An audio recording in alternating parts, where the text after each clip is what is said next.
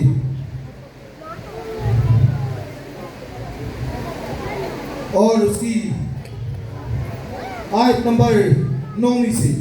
ان باتوں کے بعد جب میں نے نگاہ کی تو کیا دیکھتا ہوں کہ ہر ایک قوم اور ہر قبیلہ اور امت اور اہل زبان کی ایسی بڑی بھیڑ لکھا جسے کوئی شمار نہیں کر سکتا, سفید جامے پہنے, کھجور کی ڈالیاں اپنے ہاتھوں میں لیے ہوئے تخت اور برہ کے آگے کھڑی ہیں اور بلند آواز سے چلا کر کہتی ہے کہ نجات ہمارے خدا کی طرف سے ہے جو تخت پر بیٹھا ہے اور برہ کی طرف سے. اور سب فرشتے اس تخت اور بزرگوں اور چاروں جانوروں کے گرد کھڑے ہیں. پھر وہ تخت کے آگے منہ کے بل گر پڑے اور خدا کو سجدہ کر کے کہا آمین, حمد, تمجید, حکمت اور شکر, عزت اور قدرت اور طاقت. بولیے عبدالآباد کس کی ہے جی؟ ہمارے خدا کی ہے, یسوع کی ہے. اور اس کے لوگ بھی وہاں موجود ہیں. بھیڑ ہے ڈالیاں لیے ہوئے کھجور کی, کہتی کہ فتح ہماری. یہ خوشحالی, یہ پراسپیرٹی ہے اور یہ وہ مجھے اور آپ کو دینے کے لیے آیا ہے. آئیے اس کو اپنی زندگیوں کا بادشاہ قبول کیجیے. سے کہیں کہ ہاں خداوند تو میرا بادشاہ ہے, میں تیرے بغیر کچھ نہیں. میں تیرے حکموں پر عمل کروں گا, میں تیرے پیچھے چلوں گا, کیونکہ سلطنت, حشمت, بزرگی, بڑائی سب ہمارے خدا کی ہے. اور بڑی بھیڑ وہاں پر ڈالیاں لہراتے وہاں پر گا رہی ہے. کاش میں اور آپ بھی اس بڑی بھیڑ کا حصہ بن جائیں. خدا ہمیں برکت دے. God bless you.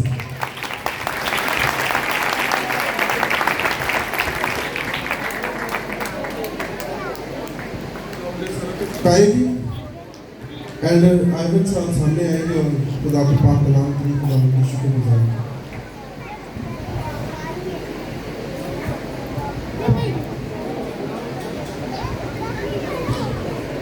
آئے ہم سب اپنا سر ہو چکا ہے خداوند کی حضوری کو محسوس کرتے ہوئے. قدوس قدوس قدوس آسمانی باپ, تمام نیکیوں بھلائیوں کے لیے, نیک و بخشوں کے لیے بچپن سے لے کر آج تک تو نے ہمیں سنبھالی اور گزرے سال میں تو نے ہمیں سنبھالا اور 2024 کو دکھایا. اور آج پام سنڈے میں جب کہ تو یروشلم میں داخل ہوتا ہے